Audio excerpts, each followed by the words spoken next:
अभिषेक मनु सिंघवी ने कांग्रेस का पक्ष रख दिया है। उन्होंने कहा कि हाल में 11 ऐसे मामले हैं जो सिर्फ विपक्षी नेताओं के खिलाफ है। वो कहते हैं कि इससे पहले तो सैकड़ों ऐसे मामले हैं जिसमें कहीं कोई विपक्ष हर जो मामला है वो विपक्ष के खिलाफ नजर आए, लेकिन हाल के 11 मामले को देखें तो नोटिस विपक्ष को, एक्शन विपक्ष पे, सवाल विपक्ष पे, जो कानूनी कार्रवाई है वो विपक्ष के खिलाफ। तो ये जो बात की जा रही है, बार बार विपक्ष को निशाना बनाया जा रहा है। अनिल गुप्ता जी, मैं आपसे ये सवाल कर रहा हूं।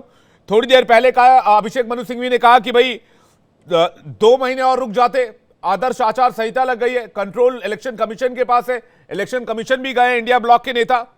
2 महीने में क्या आफत आ जाती है इलेक्शन के पास, अगर आपके पास कुछ है भी तो 2 महीने के बाद आप कार्रवाई कर लेते।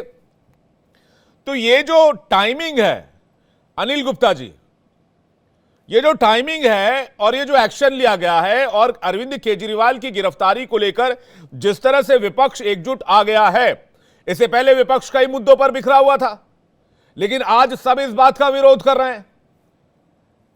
तो क्या आपने एक मौका दे दिया है इंडिया अलायंस को साथ आने का? जी नमस्कार, आपको सभी दर्शकों को नमस्कार। मैं आपके हर बात का जवाब दूंगा, टाइमिंग का भी और बाकी चीजों का भी। देखिए, जिस तरीके से विपक्ष आज बौखलाया हुआ, लोकसभा चुनाव में उसकी हार निश्चित है, और जिस तरीके से 10 साल में मोदी सरकार ने काम किए हैं और विपक्ष के घोटाले उजागर हुए, इन सब से बौखलाए हुए आज ये विपक्ष आज इकट्ठा हुआ है। अब आप टाइमिंग की बात करें, देखिए ये शराब घोटाले में केजरीवाल साहब रात को अरेस्ट हुए हैं, उससे पहले इनके उप मुख्यमंत्री, इनके सांसद और एक तेलंगाना से के कविता जी अरेस्ट हुई है। ये सब एक ही चीज है। टाइमिंग तो इनसे पूछनी चाहिए केजरीवाल साहब से कि इन्होंने ये दिन क्यों चूज किया, क्योंकि इनको संबंध तो अक्टूबर से आ रहे हैं। मुझे ध्यान है, इनको 2 नवंबर 2023 में इन्होंने डिक्लेयर किया था कि एक रेफरेंडम भी चलाया था कि मैं ही केजरीवाल की, अब केजरीवाल साहब जेल जा रहे हैं और जेल से सरकार चलाएंगे। ये खुद भविष्यवाणी की थी उन्होंने। मुझे तो लगा सरप्राइज हुआ कि 4-5 महीने कैसे लगे इनकी भविष्यवाणी। तो इन्होंने ही पहले 5 राज्यों के चुनाव के लिए मुद्दे को टाला, उसके बाद विपाशना के लिए टाला, उसके बाद अब टाला। देखिए, जब ट्रेल में कहीं ना कहीं आती है, इन्वेस्टिगेशन है, आप इनको 9 संबंध मिले और एक संबंध दिल्ली जल बोर्ड घोटाले में मिला। और फिर ये नहीं है, जब हाई कोर्ट ने कल कहा ईडी को कि आपको किसने रोका है, आपको क्यों नहीं समझ में आ रहे, तो ईडी ने कार्रवाई करी। और इस देश में कानून का राज है, कानून का शासन है, हर जगह है। जब इनको हाई कोर्ट से फटकार मिली, जब इनको सुप्रीम कोर्ट से मिली, और आज इन्होंने सुबह सुप्रीम कोर्ट में डाला, फिर विड्रॉ कर लिया है और अब इनके पास ईडी के पास है। या तो इनको कानून व्यवस्था में, जुडिशरी में विश्वास नहीं है, या फिर ये जानबूझकर ये सारी चीजें कर रहे हैं। मैं आपसे ये समझना चाह रहा हूं अनिल जी कि अभी तक अलग अलग मुद्दों पर जो विपक्ष बिखरा हुआ था, क्या केजरीवाल की गिरफ्तारी ने विपक्ष को एक साथ आने का मौका दे दिया है? इसके बाद केजरीवाल जी की पार्टी ने आज शक्ति प्रदर्शन भी किया। पूरे देश में अलग अलग शहरों में विरोध प्रदर्शन देखने को मिले, पंजाब हो, दिल्ली हो, केरल हो, गोवा हो, हर जगह प्रोटेस्ट हुए हैं।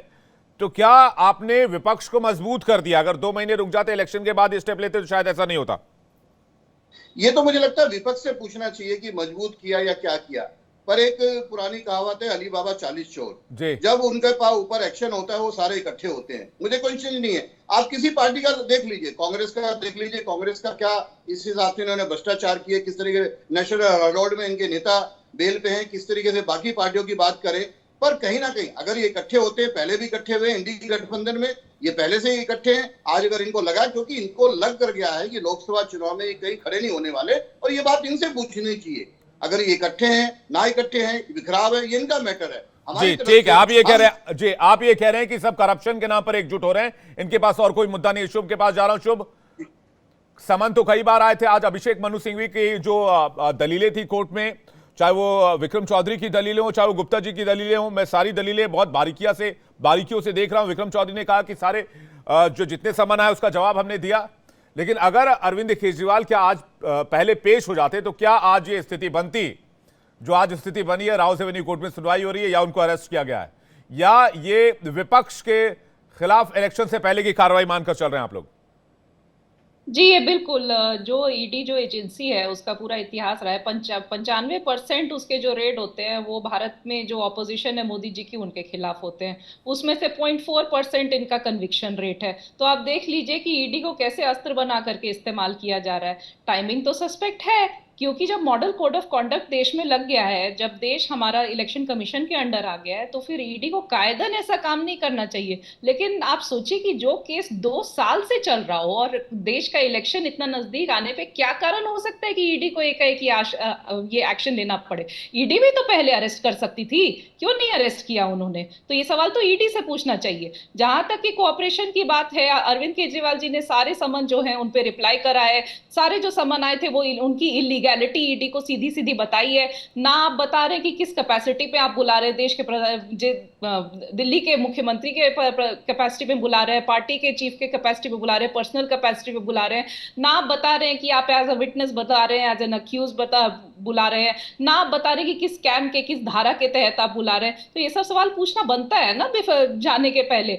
सबसे बड़ी बात इसमें यह है कि आज तक 1 रुपए का मनी ट्रेल नहीं मिला इस केस में, जो तथाकथित शराब घोटाला है। लेकिन वो तो एक एक्यूजेशन है। मेरे को 2 मिनट दे दीजिए, 2 मिनट दे दीजिए। तो उसमें आज तक 1 रुपए का मनी ट्रेल ये साबित नहीं कर पाए हैं।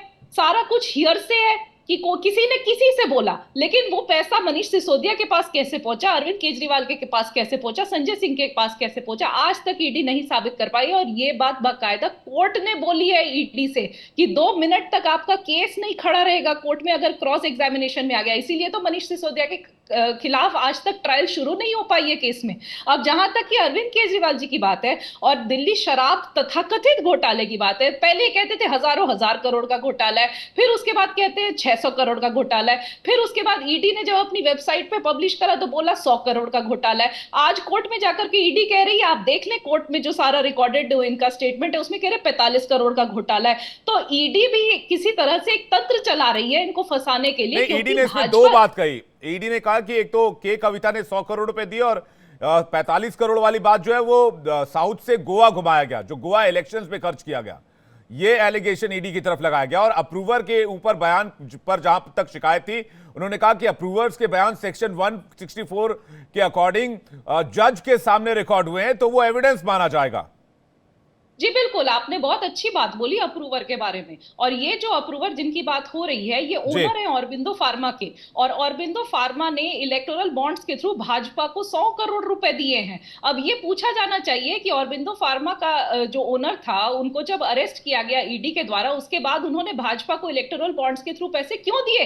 इसका क्या कनेक्शन है उनका अप्रूवर पढ़ने से और अरविंद केजरीवाल के खिलाफ बयान देने से? ये बात भाजपा के प्रवक्ता को बतानी पड़ेगी कि एक कंपनी जिसको ईडी जिसके अकाउंट्स फ्रीज कर चुकी है prevention of money laundering act के तहत, उससे इन्होंने इलेक्टोरल बॉन्ड्स में पैसा क्यों एक्सेप्ट किया और इसका क्या कनेक्शन है? यही एक अकेला मनी ट्रेल है जो भाजपा तक जाता है, जो लिकर स्कैम में, तथाकथित लिकर स्कैम में आज तक सामने आया है। इसके अलावा 1 रुपया का मनी ट्रेल नहीं सामने आया।